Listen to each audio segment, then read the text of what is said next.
Ang topic na ito ay Raising Organic Hogs.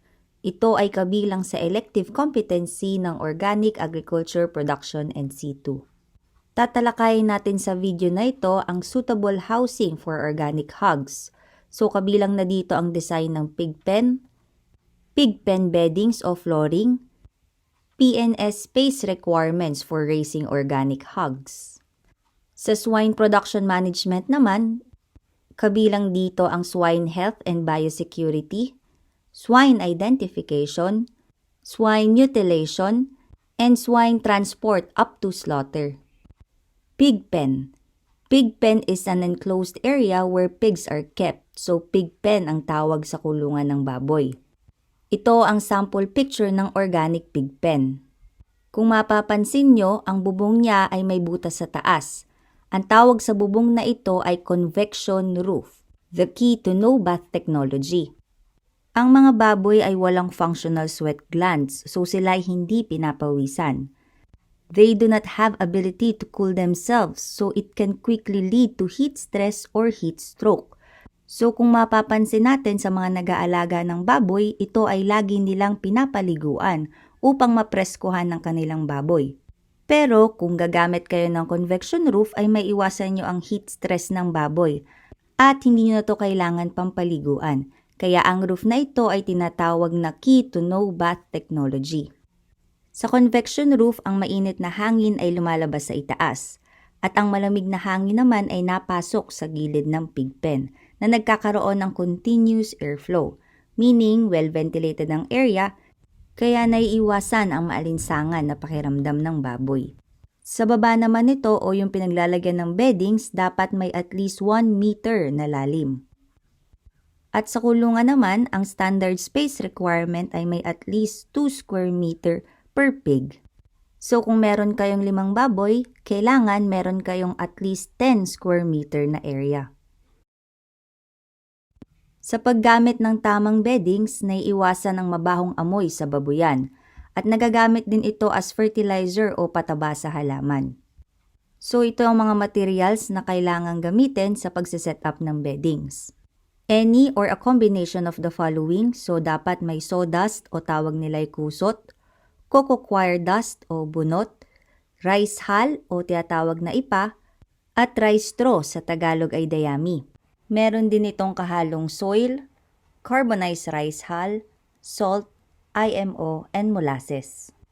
Ito ang proseso sa paggawa ng beddings. So, unang step ay magkukay ng 1 metrong lalim. Tandaan na dapat ito ay naaayon sa standard space requirement ng baboy na 2 square meter per pig. Step 2 ay sterilize ang area.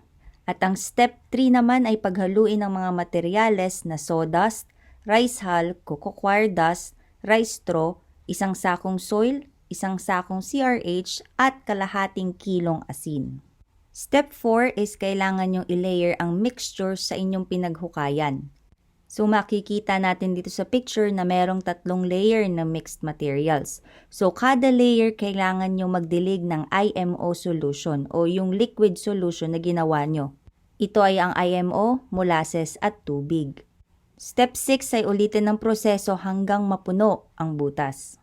And after nito, pwede nyo nang i-deploy ang inyong pigs and piglets. The minimum indoor space requirements for swine is 2 square meter per head, while the minimum outdoor space requirements is 6 square meter per head.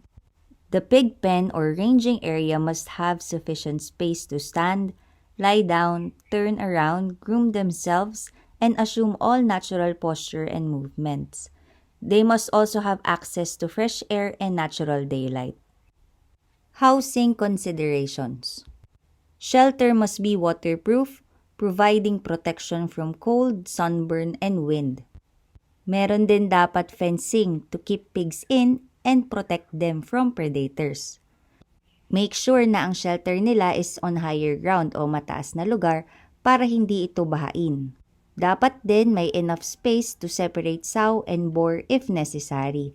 And lastly, their pig pen must have beddings to improve heat retention and to make pigs comfortable. Tandaan sa housing considerations, you must always think about pigs' comfort. Next topic natin is swine production and management.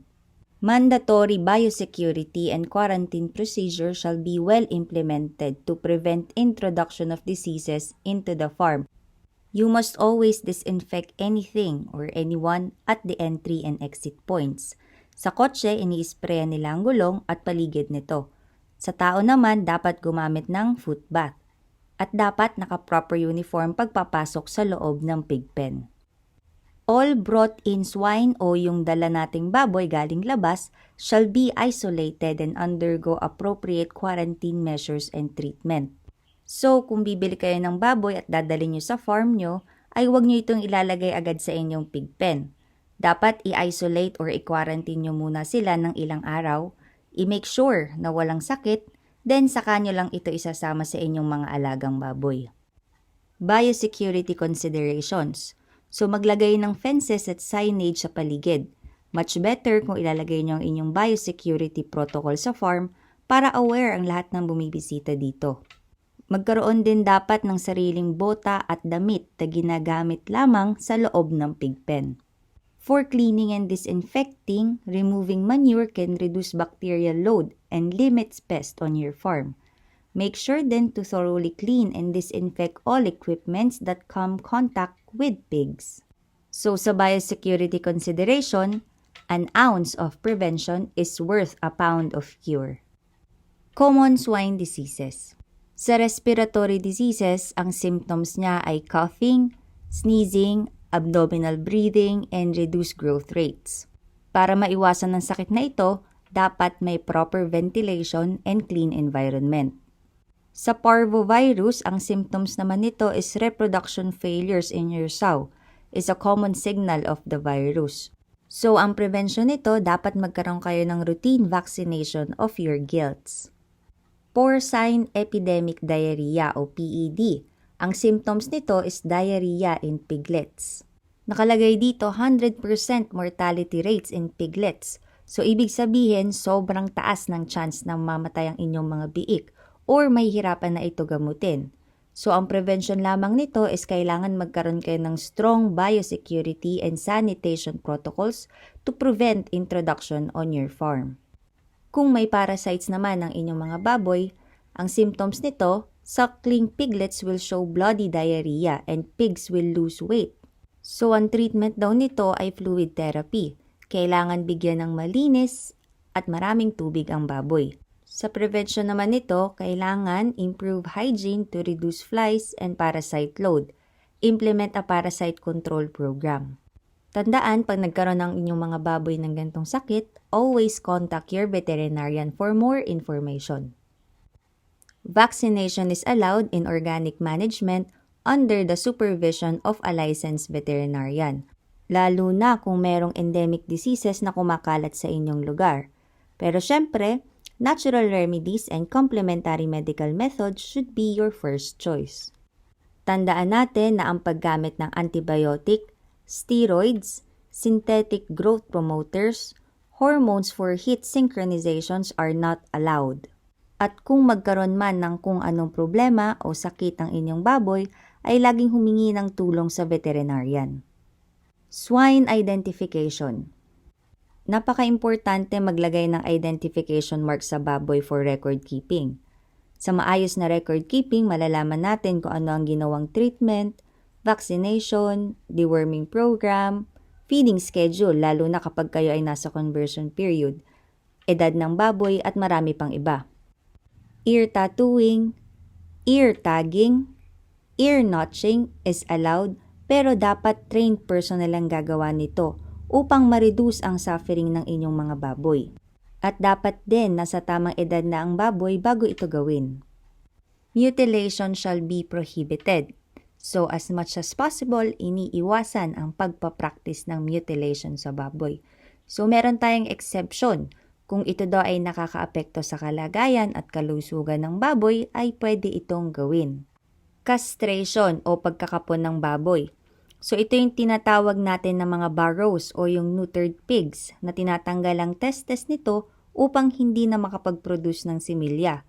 Ito ay ginagawa kapag biik pa ang baboy to reduce stress and suffering sa kanila. Cutting and grinding of teeth. So, pagpuputol ng ngipin. Ginagawa ito sa biik upang maiwasan ng injury o infection na nagsisimula sa pag-aaway ng mga biik or upang ma-reduce ang injury sa inahin na baboy kapag ito ay nagpapadede. Tail docking naman o pagpuputol ng buntot. So ito'y ginagawa upang maiwasan na magkagata ng buntot ang mga baboy na nagkokos ng cannibalism. Tandaan na dapat trained personnel lang ang pwedeng gumawa nito at dapat nasa tamang edad na din ng baboy.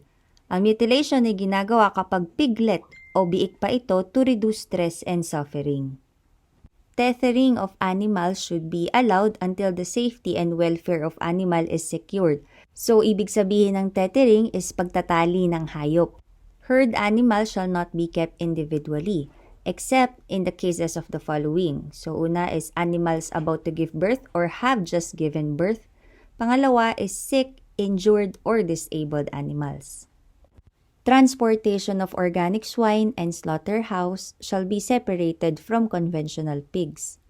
Swine shall always be handled or restrained in such a way to protect them from fear, stress, pain, and injury. Using of stick, canes, and electric pods should not be used to restrain farm animals. However, this may be used for the workers' safety when handling aggressive animals. So dito na po nagtatapos ang topic natin sa raised organic hogs leading to organic agriculture production NC2. Thank you.